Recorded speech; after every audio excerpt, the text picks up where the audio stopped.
Welcome back to the channel, baby. Yeah. What it do, Half and Jake family. Welcome back to the channel, baby. Yes. Why are you? It's your boy Half. And your girl Jay. And we back with another reaction video.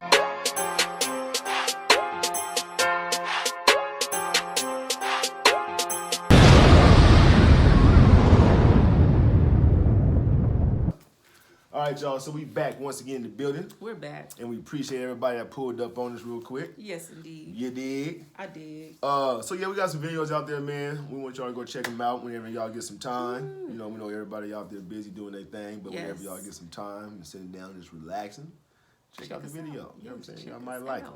You dig? And if you're new to the channel, welcome. Yes. You know what I'm saying? Welcome. Welcome to the We're happy to have you here. Yeah, absolutely. Make yourself at home. Yes. Just don't touch my trees. Oh. But I will roll one with you though. You smoke one, just don't touch it. All right. Now we got that out the way. You want to let them know what are we going to be reacting to today? We are reacting to the disturbing truth about breeding farms during slavery. Okay, the disturbing truth. I never knew there were breeding farms. I never knew that. Oh, dookie. See, instead of saying say oh dookie. Oh, okay. You know what I'm saying? All right. That's gonna be the new word, y'all. So instead of saying oh shit, we're gonna say oh dookie. You know what I mean? Yeah. And then it was like if it's a big accident, you're gonna say oh horse dookie. Okay. Okay. But let's jump right into it though. That. But before we do, everybody that's out there who has not yet subscribed to the channel. No. Go and hit that subscribe button. Yes. Check your post notifications on. Yes. Like and share this video. Yes. Hey, no. And comment down below. Yes. Man, come and join the squad. He's confusing me. Half and Jay. Oh my gosh. Cause we over here kicking off what? Oh.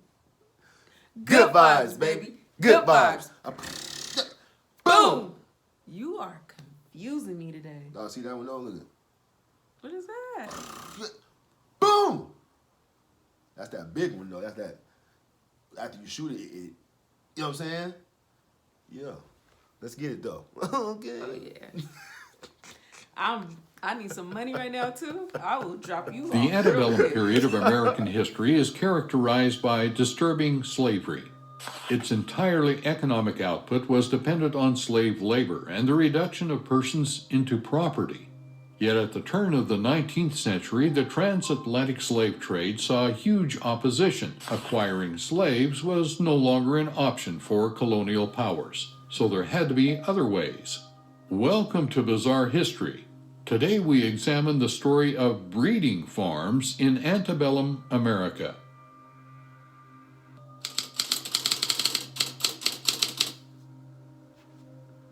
Laws and acts passed across the 18th century in America steadily degraded and destroyed any personhood an enslaved individual had. This process most pointedly took the enslaved from personhood to thinghood, leaving all rights belonging to the owner of the slave and not the person in slavery. As this ideology and culturizing took hold, the sale and purchasing of slaves became accepted, with no objection from American society or its people. There is little altruism to be found in the action of prohibiting slave importation to the United States. The key players in the politics of formative America at the time show us this. President Thomas Jefferson was a renowned slaver, siring 6 children with a woman he owned, Sally Hemings, and Virginia native, well aware of the economic backbone slavery was to the South. Far from the end of importing slaves, creating the spark to fire up. So wait a minute. They said that Jefferson had 6 children by a woman that he owned, right? As far as a slave, right? Right. That's crazy. That's new to me. That's very new to me. And Virginia native, well aware of the economic backbone slavery was to the South.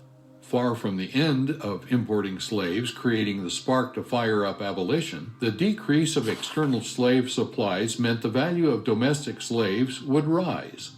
People had become products along with being the means of production. Virginia, Jefferson State, would become the leading state in the production of slaves. Over time, the sale of slaves became its leading export product, even above tobacco. So they said Virginia was Jefferson State then. That was his state that I guess he was from. Yeah, right? Production of slaves. Over time, the sale of slaves became its leading export product, even above tobacco. Wow. At the turn of the 19th century, the transatlantic slave trade was coming to its end. In Britain, William Wilberforce led a movement made up of Quakers and evangelicals to set up the Committee for the Abolition of Slave Trade.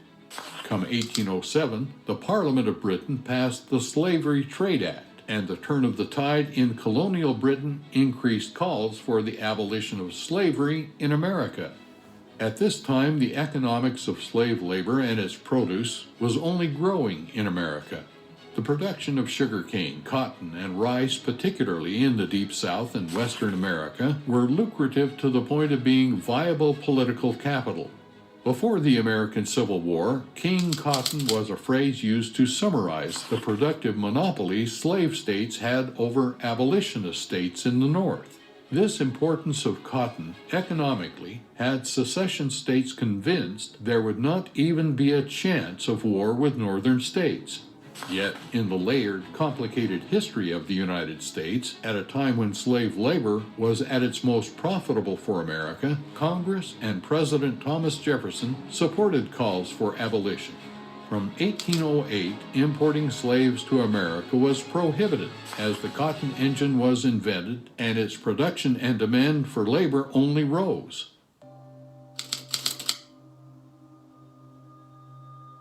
The 1808 Prohibition Act served as a great protection to the internal slave market, and slave owners doubled down. Quite chillingly, slave owners referred to breeding as a natural increase, despite the clear management and collective efforts that went into it. In an utter tangle of priorities, black women enslaved in America became a rare pillar receiving free health care, if not the very first. As termed by Ned and Constance Subletted. Wow. So the women was receiving the first free health care then. Yeah, that's crazy. Black women enslaved in America became a rare pillar receiving free health care, if not the very first. As termed by Ned and Constance Subletted in their book The American Slave Coast, the enslaved woman's womb became capitalized. Fertility and its safeguarding became of the utmost importance to those in the slave trade. It's understood that home medical journals began to be circulated to aid slaves through difficult births when the matter would have been previously disregarded. Black female slaves were expected to produce 4 to 5 children. Let there be no mistake. The high mortality rate of slaves... They was expected, though, Right. to produce 4 or 5 children. Mm-hmm. Like, I need this for sure. And have you noticed, like older women, like my grandmother had 10 kids. Mm-hmm. Like back then, they were producing babies like crazy. Like crazy. Mm-hmm. previously disregarded. Black female slaves were expected to produce 4 to 5 children. Let there be no mistake. The high mortality rate of slaves was a cornerstone of breeding's importance. Good breeding stock was commonly used to advertise a female slave for sale. Many women in these circumstances would have found themselves being continually bartered and incentivized by slave and plantation owners. Wow. It was not uncommon for an enslaved woman to have been posed an offer of freedom should she bear 15 children. The reality was a child as young as 12 to 13 could be forced into pregnancy and give birth to a child that would be taken from her only to be forced into a life of slavery. Oh my goodness. Wow. That's, ooh. 12 and 13 years old And then the baby taken from her. to be go into slavery. You know what I'm saying? Like, they was raping kids back then, Right. like grown men, Right. having Right. sex with kids, though. Right. Right. And it wasn't even a problem then, though. Like, you know what I'm saying? Like, that is crazy right there. As young as 12 to 13 could be forced into pregnancy and give birth to a child that would be taken from her only to be forced into a life of slavery. But people had become products under this system. The means were nothing short of dehumanizing. Childbearing for women slaves would start as young as 13 years old. It's more than possible that 4 to 5 pregnancies would have been expected by the time she turned 20. Vulnerabilities. Oh. Damn. So within 7 years, you're pregnant 4 to 5 times? I mean, that's like, boom, boom, boom. Can you figure you got 9 months for a pregnancy? That's inhumane. Inhumane. damn. Whew, to do that to a child. This is the reality. This is what. It's like you're not even given time to even heal. Right. Pretty much. You know what I'm saying? Like, Right. Would start as young as 13 years old. It's more than possible that 4 to 5 pregnancies would have been expected by the time she turned 20. Vulnerabilities faced by enslaved women in a system expecting breeding from them were multiple. It was not beneath this slave market of the 19th century America to sell women slaves during pregnancy. Many would contend that the life of a female slave in America would have been a cycle of rape, pregnancy, and uncared for birth, recovery over a matter of just weeks before pregnancy was expected again. Masters and slave owners have been detailed in numerous accounts as fathering slaves themselves. With no rights and a legal blockage to any form of personhood, this system forcing children out of women can only constitute rape. Breeding farms held the inequality of white owners being legally protected while their black counterparts had none. Sexual abuse would only be considered one way. Slave accounts reveal that it was commonplace for slave owners to be intrusive in the sex lives of their property. Arranged marriages and forced mating were part of the breeding culture that started in slavery. With people regarded as chattel, the conditions of their breeding mirrored that of animals. Slave testimony includes the reference to stockmen. Stockmen were male slaves brought to farms to impregnate female slaves of their given owners. This importing of bucks became a theme throughout breeding. Slave owners looked to produce as many slaves capable of the hard physical labor of working fields. There is a famous study by economist Richard Stooge examining the farms of Virginia in 1860. Stunningly, the ratio of female to male slaves was around 2 to 1. The study found in total that the amount of females outnumbering males was as many as 300,000. This would have solely been for the lucrative domestic breeding industry. The inherent racist ideology rooting slavery in America meant slave owners forcing their will on their slaves would have been thought righteous by many. Along with blindness to the systematic rape of the breeding farms, white owners felt their will would have been preferable to that of black slaves. House slaves faced the most danger of being victims of their master's rape. A consequence of this would be many childbearing slaves would shield their children from their master's wife for fear of revealing the father. The account of Harriet Jacobs, a house slave in North Carolina, attested that her master fathered as many as 11 slaves.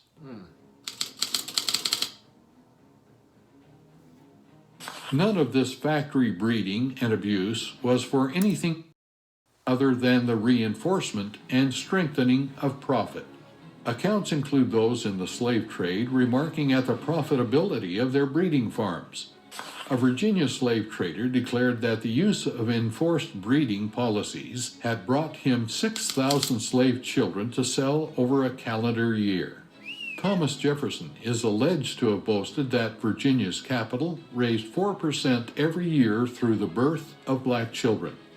Once people were considered to be property, the money made from the industry developed and furthered. By the mid-1800s, the South's slave trade has been estimated as worth around $4 billion. This utterly dwarfs the national... Damn. That's crazy, man. Worth $4 billion back then? Cattle, like cattle. Wow. That is crazy. Further, by the mid-1800s, the South's slave trade has been estimated as worth around $4 billion. This utterly dwarfs the national income in gold and silver, overall currency, and even southern farmland. The slavers had made slaves more valuable than they ever could have thought possible. Most shockingly, the slave trade over the opening decades of the 1800s took slaves from property to securities. The humanist side of taking people's personhood and reducing them to property has long been outlined in the history books. The legal side of turning people into property has been less explored, quite possibly for its stomach-turning consequence. Slave owners of the 1830s wanted more capital in their states and realized a way to do it through the lack of legal status any slave had, by mortgaging them. Banks were set up in informative southern states, including Louisiana. Wow. I say mortgaging? Yes, I've never heard that. This is new. That South is to me. crazy, man, back then. I'm telling you, like, my granddad used to tell me stories about down south in Chattanooga, Tennessee. You heard of mortgaging?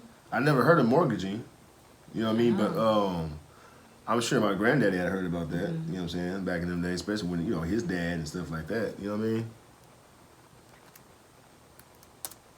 And realized a way to do it through the lack of legal status any slave had, by mortgaging them.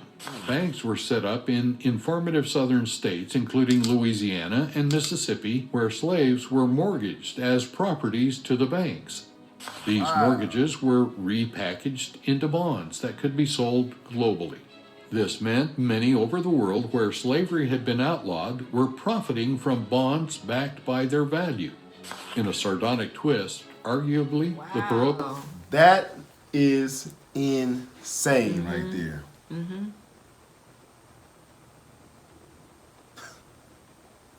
Wow. Like they're like it's a house, just a piece of property. Basically, that's exactly what it is, a piece of property. Yeah. That's crazy. You know, I heard that one of the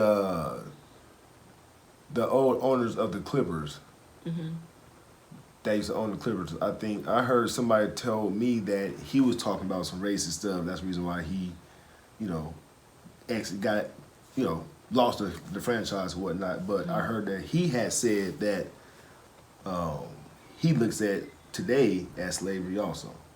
With sports players, black sports players, because they're still getting traded for money and whoop-de-wop bam, this, that, and the third, and you know what I'm saying? The way he was putting it. Right. You know what I mean? Like, that was crazy that he was looking at it in that kind of way. Like this. Exactly. Yeah. You know what I'm saying? Like, oh, we're still this and that, and we're still owning them and still trading them and this and that, and I was like, wow. I never heard the clipping that, you know, that was said, but that's what somebody told me. That's one of the things that he was saying. Oh, really? Of the racist slurs that he was, you know, speaking on or whatever. So that's crazy though. Mississippi, where slaves were mortgaged as properties to the banks. These mortgages were repackaged into bonds that could be sold globally. This meant many over the world where slavery had been outlawed were profiting from bonds backed by their value. In a sardonic twist, arguably, the prohibition of the slave trade. That's crazy because it was outlawed, but they were still profiting off of it though. All about money. Because they can sell the bond. Gang, right. To, you know what I'm saying? Like, that's wild. Value. In a sardonic twist, Arguably, the prohibition of the slave trade ended up developing the financial roots it formed over an allegedly enlightened world. If you want more of history's long-held secrets, That is crazy. That is. I see why they call it bizarre history. Right. Because that was very bizarre. Mm-hmm. I never knew that they were selling slaves like mortgages or like houses and property and land and you know what I mean. And then turn it around into bonds and use that as a profit when you need to sell it off to someone. Like that is ridiculous. So I wonder, where does the slaves stay at the time that they're like in the bond?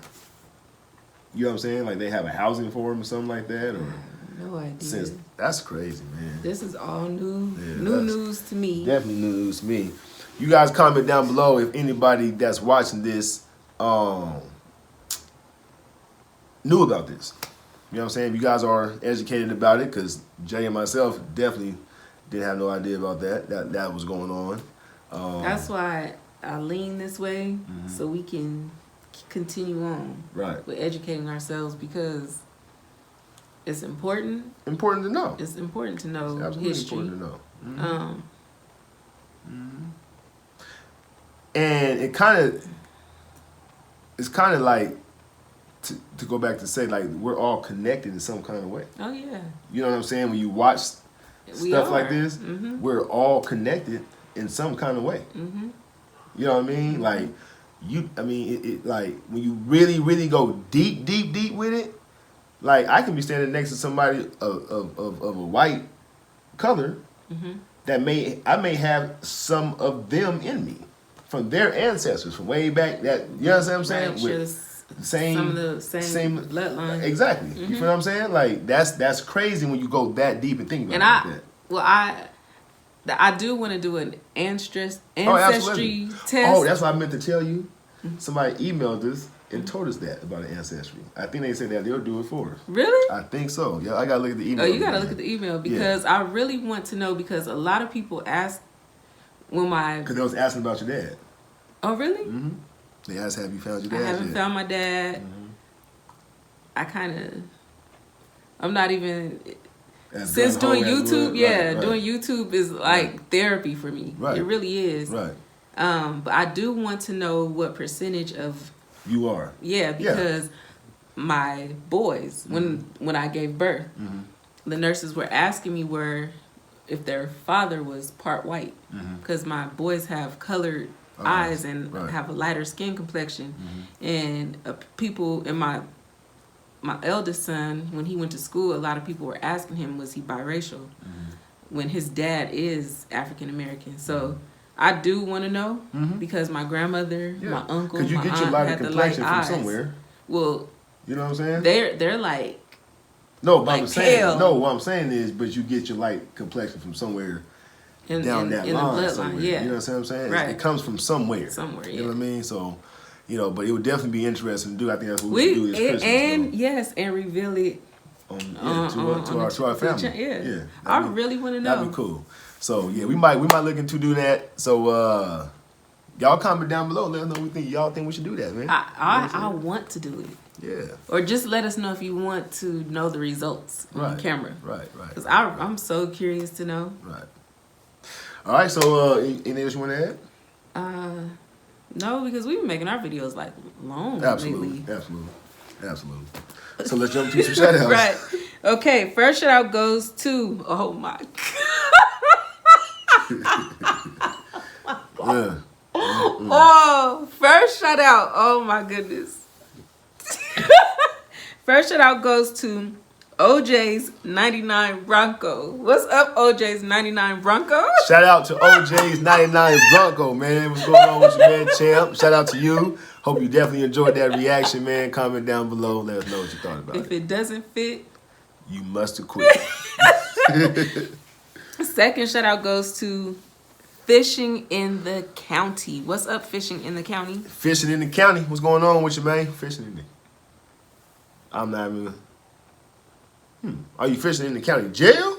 Or are you fishing in the county of where you're living at? Comment down below. Down below. But we hope you guys enjoyed it, though. We love y'all. Yes, we do.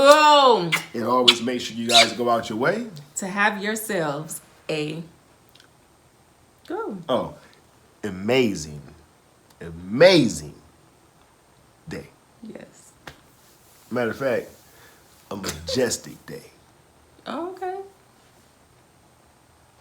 No? I mean, however you feel, however you're feeling, you know, you gotta. However you feeling. How I'm feeling? Okay. We go, y'all. Yes. Peace. Peace. That was awkward. That was